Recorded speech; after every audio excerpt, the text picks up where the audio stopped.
Good day everybody, hello, welcome back to the channel. This is the first video. It wasn't meant to be the first video. I think it's going to be a bit of a mistake when the side quest video goes out and goes, this is the first video. It's not. Basically, late last night, my time, early whatever time, midday, whatever time, Kabam put out information about the changes to Serpent and Destroyer, the balance updates. And there is a disappointing side to this in that, I mean, look, TLDR, they're not. There's a little bit more context that we need to go over, and whether or not you feel this is a good thing or a disappointment. Hey, good thing from a point of view of, hey, you invested a load of effort, rank up materials into champions that are not going to change. That is a positive.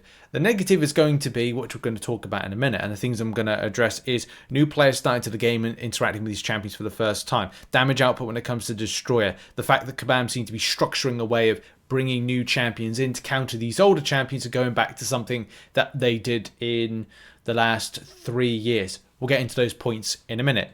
So, Serpent. Serpent, true to his title as the God of Fear, was designed to be punishing defender requiring both skilled gameplay and the right combination of RPG abilities to counter his wide range of threats. Many of the Serpent's threats translate well as an attacker, such as his easy access to true focus and the powerful death immunity buff in his signature ability.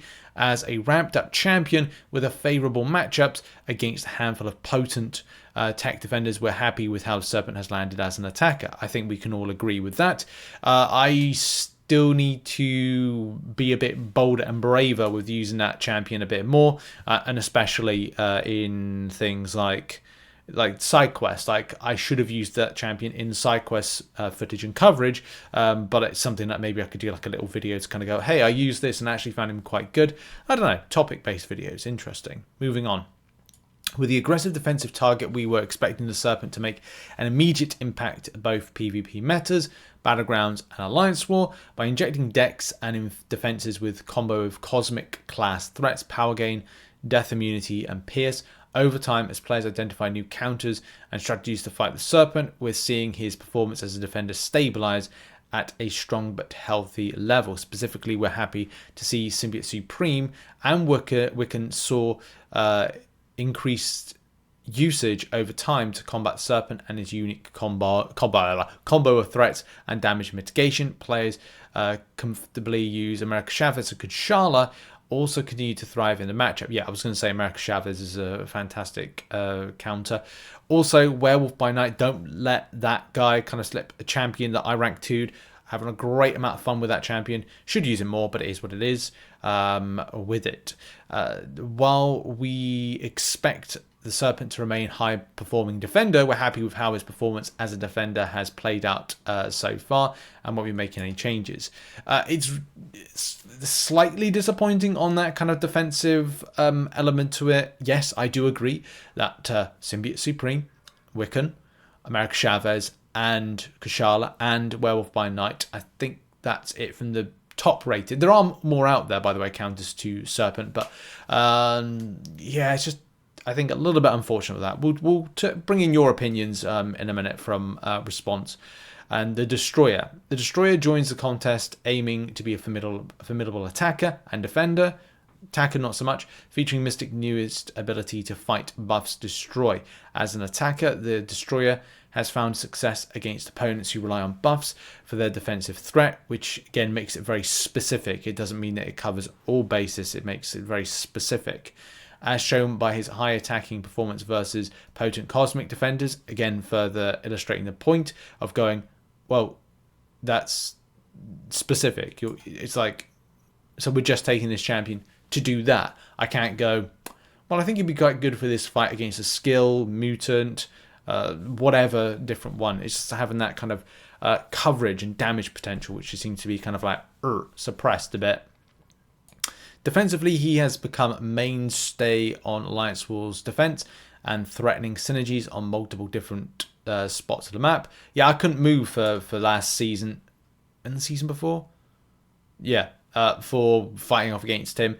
By the end of it, I started off with Titania, and the method worked to a degree, but it didn't resonate with me and my rotation, so I found a better opportunity and option in using Hulk against Destroyer, which I always say, like, if there's a way of taking something down that you feel like you're able to do better with a different option, then do it. And I accumulated less deaths in Alliance War by making that shift, and also made me quite confident in that if I go up against that fight, the only thing that's going to let me down is the AI versus you know, just finding the ideal rotation. So, you know, Hulk for the win with that one. But an established pool of defensive counters, the Destroyer is also performing in line with defensive target in Battleground, as his performance ebbs and flows from season to season across different metas. Overall, we're happy with where as Destroyer has landed. Will not be making any changes. The issue will be specific fights where he's defensive option and you have to use a champion that's not necessarily going to be Hulk, especially, or a champion like Titania, or a champion that you're not going to have availability for. That is going to be incredibly unfair, and it also implies that you're going, hey, if you don't have a Hulk or don't have a, you know, strong science champion or champion that you resonate with your performance and rotation, you're like, well, I'm just at the mercy of an AI not throwing special attacks or SP2ing me, SP3ing me into oblivion, which is somewhat unfair as well.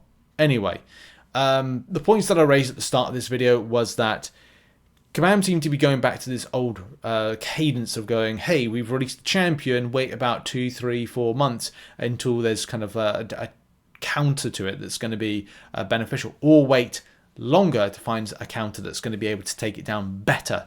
And it means that you're kind of established to wait for a featured crystal if you're non-spending in the game, or, you know, spending out for it. Of course, games don't get run for free, so that's where the bundles are going to lie with that one for people's interest to go and purchase.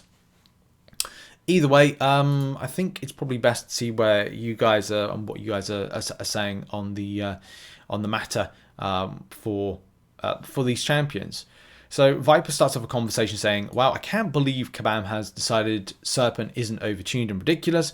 No changes how he interacts with nodes, and no changes to be able to take him down with more competitive scores. The rebalance program is a farce and a joke. I think Kabam needed to really learn from the Ironheart situation as to how they played this one. I don't know if this is going in the right way. And the next rebalances Kabam have said is that expect Spider-Punk and Prowler's review to land in the back half of September, and that's going to be another key thing. Like, whether or not, here's the thing, in the rebalance program, what if some people in the team are saying, I think we should change it this way, but there is somebody that's above them and above their pay grade saying, no, we've got to kind of align with this because later on we plan to do this, or we're not going to revisit it. Like, I don't know that to be true. I don't know, you know, if that's the case that's going on behind the scenes. But I always think that at times, because I've done it before in companies, where you kind of want to, you say, like, well, I have a disagreement with this one, or I don't feel that this should go in this direction. And because not everybody's aligned, because the big boss is saying, no, we're going this way, you have to, unfortunately, bend the knee to what the consensus is. It's a really tough thing, because it's like, they rock in a hard place with that one. Anyway, off on a tangent, what are you guys saying with this one? Less surprised about that than Destroyer not getting a little more attack pop. Yep, I think a lot of people would have liked to have seen a bit more from that. And yeah, after the Ironheart fiasco, Destroyer has the damage he's supposed to have, and ramp is just slow. However, leaving this guy as is when you get... yeah, that's a good point. And that's a very good point. As much as, like, people disagree with stuff, like, even Bullseye got a slight nerf. So, there you go. Like, wow, yeah. Again, another one points out, Bullseye got a small tune down and he gets nothing. Bullseye was, he's a little too hard in matchups where the opponent isn't using bleed immune. To be honest, then people were finding good counters for Bullseye. I wouldn't say that, like, it was in a good place. It did need to be somewhat of like a fair change. Yeah. There you go. Like, it's just a very weird situation. Silver Sable Titan pullers are now sweating hard. Yeah, that's very true. My dupe Silver Saber will be banished to the arena grind and nothing more. It is true. When you draft Bullseye and they draft a counter, they drafted Bishop, Domino, Sinister, etc., he's going to get nuked. When you draft Serpent, then they draft a counter. Oh, they drafted Kushala, Shavers, Sasquatch, etc. Still a 55 to 60 second fight. I don't care. I can still beat that score. I don't understand why we're thinking here all Serpent counters are still so slow. You stand no chance. And that's a good point, isn't it? Like, that's the other side of things. The competitive nature of Battlegrounds. Even though time is not a big aspect to the result as to the end result of the match, it can play a huge part. If you're spending a lot of time trying to take down enemies because they haven't been fairly balanced, then it creates an unfair competitive scene with that particular pair-up. Now, that won't count for everybody. I'm sure there'll be super skilled people saying, well, I can take down Serpent, destroy it in a very quick space of time. But what if it's the case for a little bit lower down than, say, the highly skilled, not the 1%, the 99% of players that go, that took a lot longer, that's always going to take me a lot longer, they need to create a champion that is going to counter it, or they need to rebalance. And in this case, they didn't. So it's very, very strange. There's a lot of opinion from players on this, and yeah, rank 3 Serpent, here I come. I'm going to be doing the same next month. Anyway, yeah, so look at it this way. If you've ranked up your Serpent, it's not going to be changed, and that's good for a defensive battleground situation. Of course, for Destroyer from a front end, not good for the attacking side of things. Lots of opinions, lots of thoughts. I can't bring them all in, otherwise this video would just be about 20 minutes long, kind of bringing in all these amazing opinions. Of course, those on one side, on the other, but of course, it's up to you how you feel about this. But of course, numbers don't lie. Have to see how things fall in Battlegrounds. I don't know if Kabam will make a further change to this. I'm sure they'll read this and go, have they got good opinions, good thoughts, and facts? Because there are also some factual elements to people's disagreement in what Kabam have been doing. Anyway, that's been the video. Have a lovely day, and I'll see you all in the next one. Tatty byes.